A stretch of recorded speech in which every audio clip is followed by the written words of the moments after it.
Good afternoon, Year 5. I hope this finds you well. Sorry it's so late in the week, but it is just one of those things. So, as promised, I'm going to talk you through a lemon drizzle cake fairly rapidly.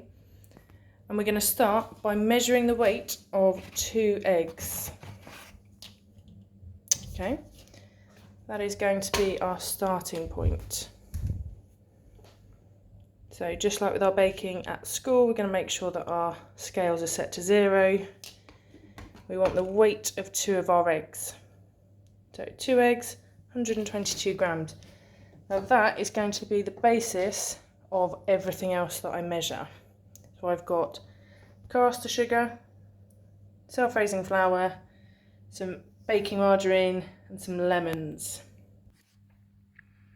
Okay, so this is a very simple recipe, and it is kind of the way I make most of my sponges, to be honest. I'm going to put the self-raising flour to one side to begin with, and then I want to measure out 122 grams of sugar, because that is the same weight as my 2 eggs.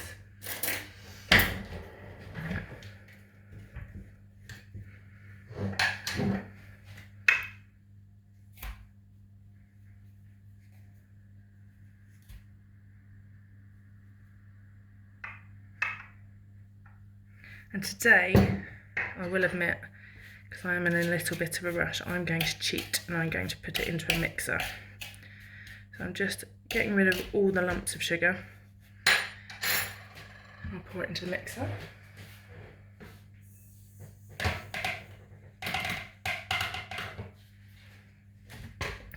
Then I'm going to repeat with the butter. So our first step is going to be to cream the butter and the sugar together.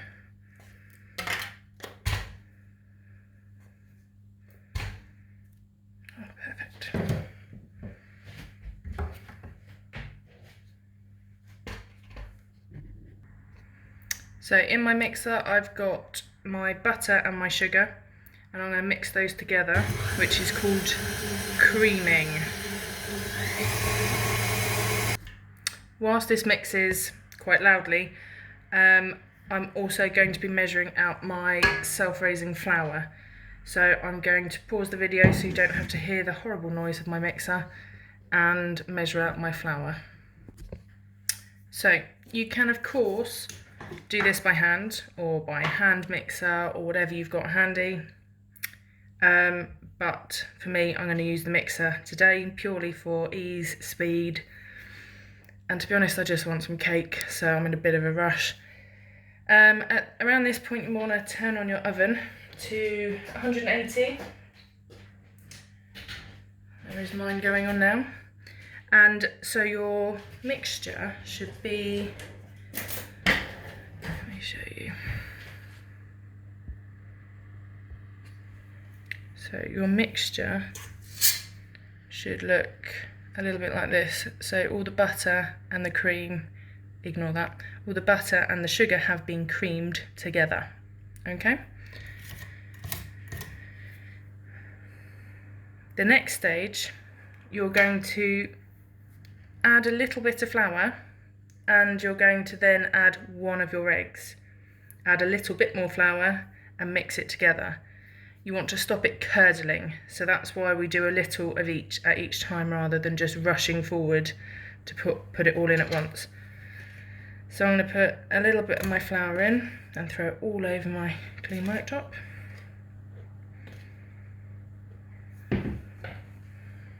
And then 1 of my eggs. Oh, my hand got in the way, that was quite a satisfying splosh. And then once again,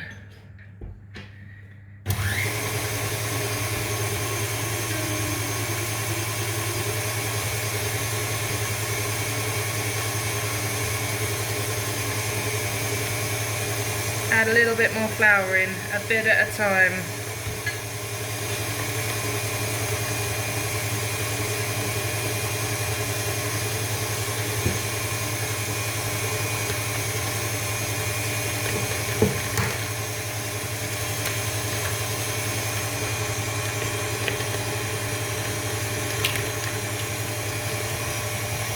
And then repeat with the other egg.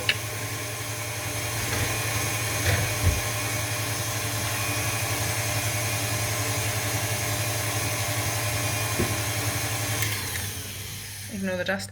Your mixture at this point should be starting to get quite loose. You add in the rest of your flour, mix it all together, and I'm going to speed things up a bit, so I'll see you here in a second.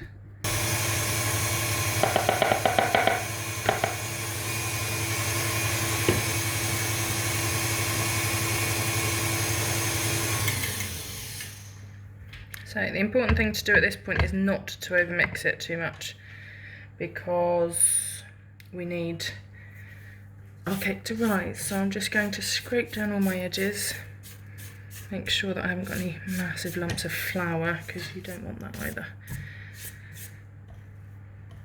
But I'm going to hold off remixing just yet, because our special ingredient. So at this point we're going to add some lemon.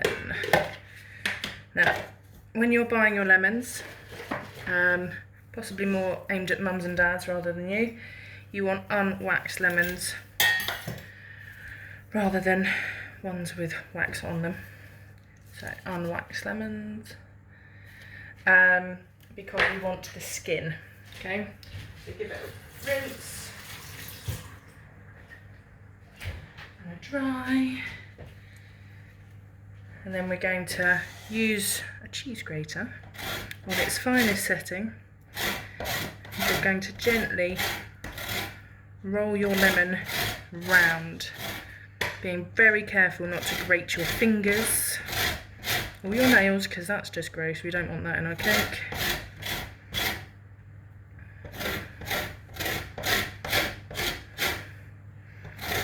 Until there's no yellow left.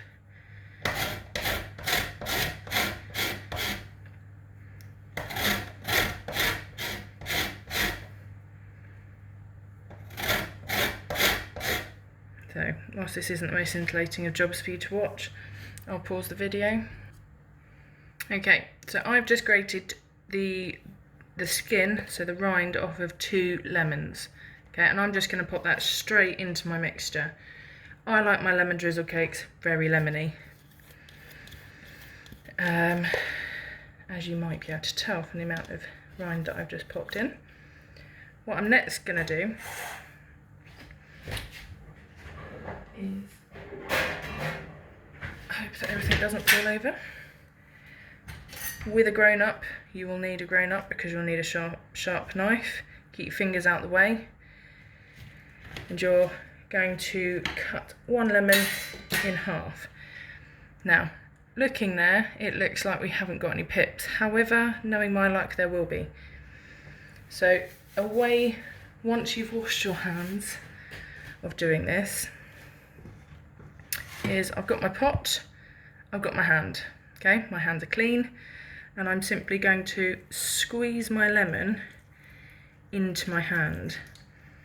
And by doing so, if there are any pips, which for once there don't seem to be, my hand will catch those pips. And you're really going to squeeze out any flesh, all the good bits of our lemon, and then do the same with the other side. Because the worst bit about eating a cake with someone who hasn't checked for pips is biting down on one.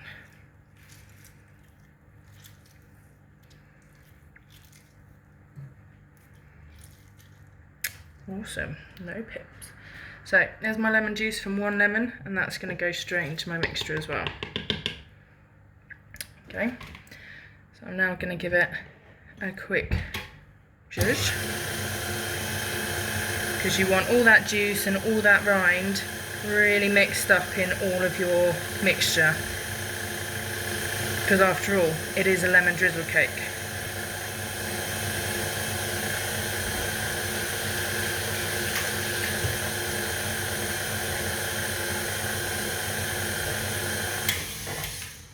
Super. Right, so what I'm going to do now is I'm going to move all of my bits and pieces out of the way so that I can actually show you stuff. Right, bear with me. Right, apologies Year 5, I thought yesterday would be a really good time to reorganise my kitchen, so I've moved everything and now don't know where anything is. So I have got a loaf tin, as you can see.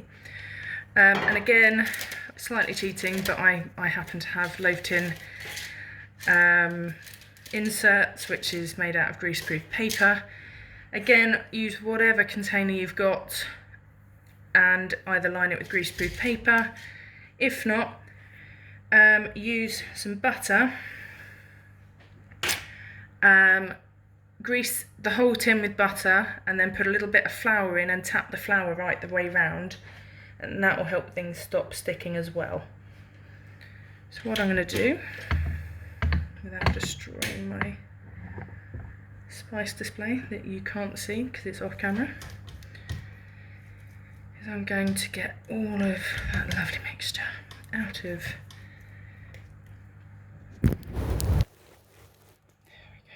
out of the mixer.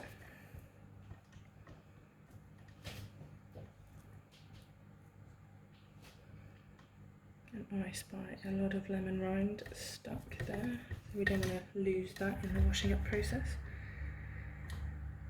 or the licking process, depending on what your kitchen does. Okay.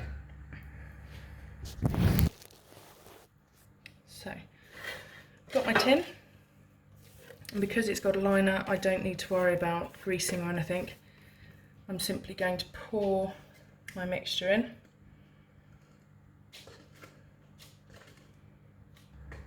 And hope that it fits. A spatula is always really good at this point. It doesn't scratch your parents' mixing bowl or anything like that. It doesn't make any horrible noises. And it means that you get all those last scrummy bits of mixture. Also, my preferred utensil for making scrambled eggs. Right.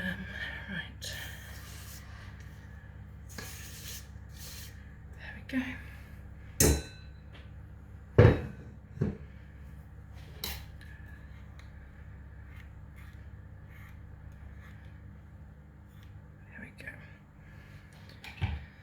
So I'm now just going to slightly smush my mixture so that it covers all four corners.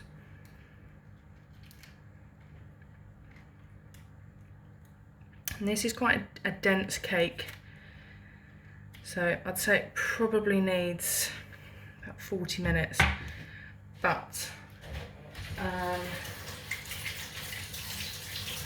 don't quote me on that. I will confirm with you once I've finished quite how long you need it in the oven. As you can tell, I have been making this up as I've been going along rather than following a recipe. So yeah, I'm going to pop this in for 30 to 40 minutes. I'm going to keep checking it and I'm going to look at it, and if it has risen nicely, there's a nice crack in the top and it's golden brown, and if a skewer goes in or a knife and it comes out clean, then you know it's done. Every oven's different, so for me it might be half an hour, for someone else it might be longer or shorter, okay? So it is a science. Whilst your cake is in the oven, you can take one of your other lemons and do the same trick with the cheese grater, because you are going to be making some icing that will go drizzled on top whilst it's nice and warm, so it all absorbs. So that can be a job you can do whilst it's in the oven. So bear with whilst I place it in the oven and we'll make some icing. Okay, so my cake is in the oven. I've got a timer on for about half an hour, but I will just keep checking it. Whilst I'm waiting, I'm going to make my drizzle to go on my lemon drizzle cake. Now at this point you can use caster sugar, you can use icing sugar, it depends what you've got handy, to be honest. I've got a little bit of icing sugar left over from a previous bake, so I'll probably use that, as I know that it works well with this cake. But again, don't get in a pickle if it's not working or you haven't got enough, just go with it, okay?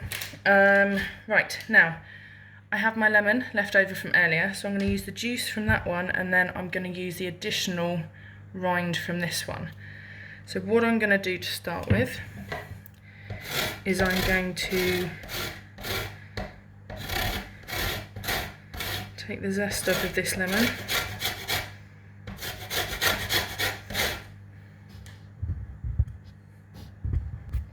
Okay, so I've zested my second lemon, and I'm just going to make sure that I've got all the good bits.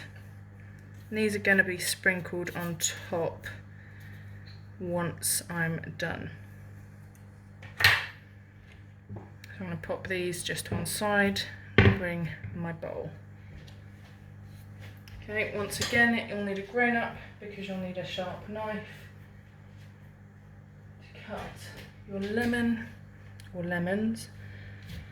Again, watch your fingers please. Again.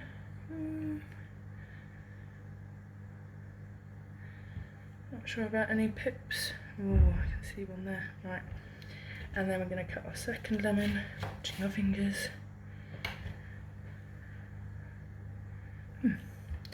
So, same technique as before. Just going to squeeze it into my hand, catch any pips that may want to join our lemon drizzle cake. And then I'm going to repeat this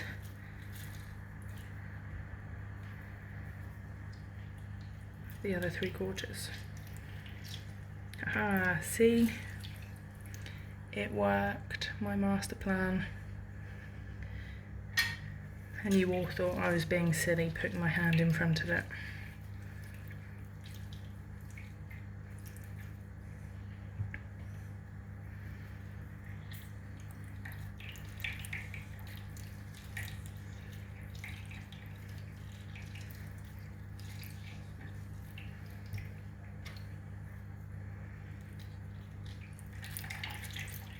Even more pips. Even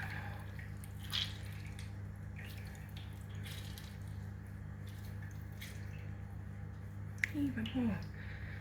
And I've just dropped one in excitement.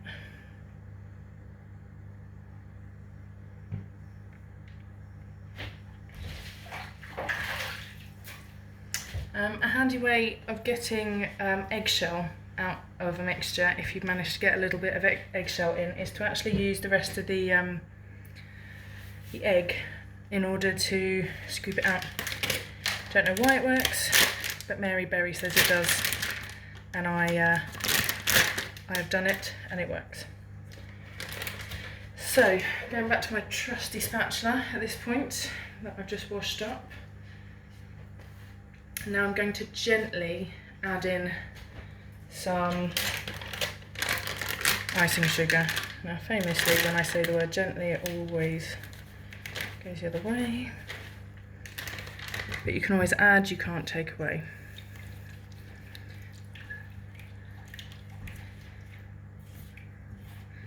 Ideally we don't want these lumpy bits, which is why I'm using my spatula to really smush any lumps.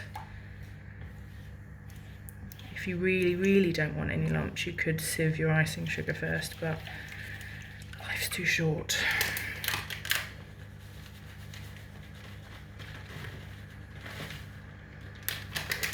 Now I'm making more of a syrup than an icing because this syrup is going to drizzle over my warm cake. And by that I mean it's going to just kind of melt into the cake and make the cake even lemonier than it already is.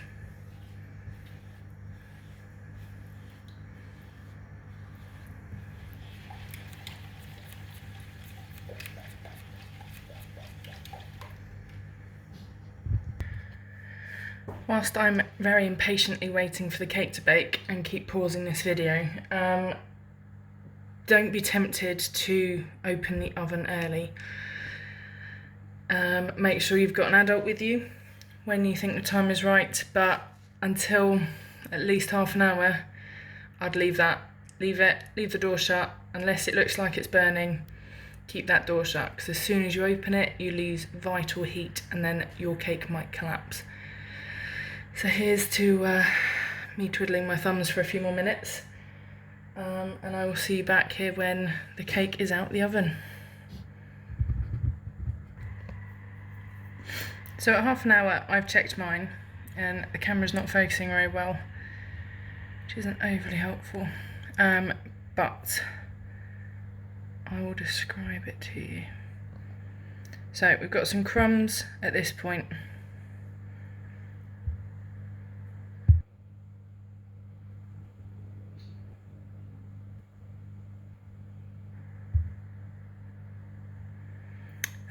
And then further down it's still a little bit mixturey, which is not what we want. So it's back in the oven until I'm going to give it another 5 minutes, and then I'll give it another prod. 5 minutes on, and once again it's still a little bit wet for my liking, although crumbs are absolutely forming. My cake is golden brown, it is risen, it is cracked on top, but because the skewer isn't coming out clean or just with crumbs on it, I'm not happy to take it out the oven yet. So again, still in the oven, and we wait. Right, the patience has been worth it, as well, hopefully, there we go. You can see it's now crumbs rather than soggy mixture. So I'm about to remove my cake from the oven. Woohoo! So when you get to this stage yourselves, obviously make sure that you have an adult with you and you are using oven mitts, because your tin will be very hot. So here we go. You can see my lovely lemon drizzle-ish loaf. The crack I was talking about on top, it's risen.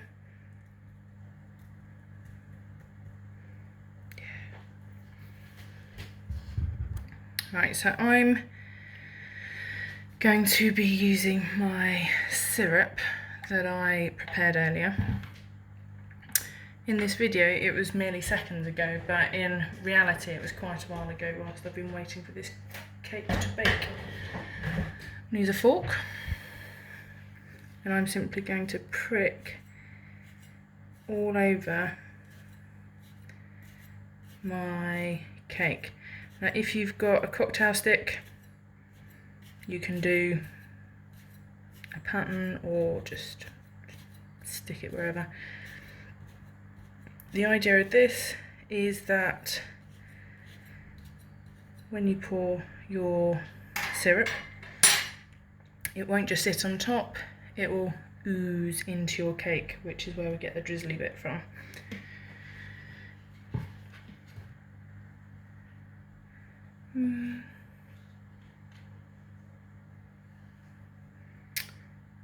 Right, let me think. Now, whilst I do love a good spatula, it's not the most useful implement for pouring. I can use one of my measuring spoons. It's got a good scoop on it. I'm simply going to drizzle my syrup all over my cake. You'll notice it just seeping in.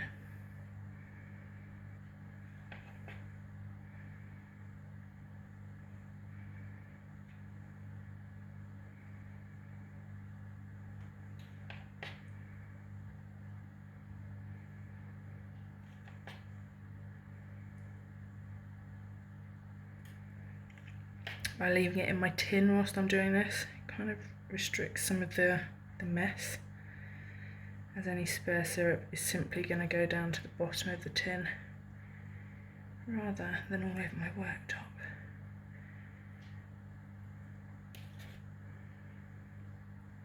Which I've just cleaned for the 15th time during this bake, she says, and then pours it all over the worktop. You know, it's going well. My cake is now absolutely full of yummy syrup. And then I'm going to take the zest that I prepared earlier and simply scatter it all over the top as some decoration. Also gives a bit of zesty lemoniness with each bite. You want to do this whilst the syrup is still a syrup and not set, because you want it to act like a bit of a glue. And there you have it, one lemon drizzle cake. I'd leave it a little while in the tin just so that it cools down. And by pouring the syrup on whilst it's hot, we've now just heated up the syrup, which will make it even hotter. So leave it to cool down, and then when it's ready, turn it out gently onto a plate and eat. And I hope that it tastes good. And there you have it, year 5. 1 lemon drizzle cake. Enjoy.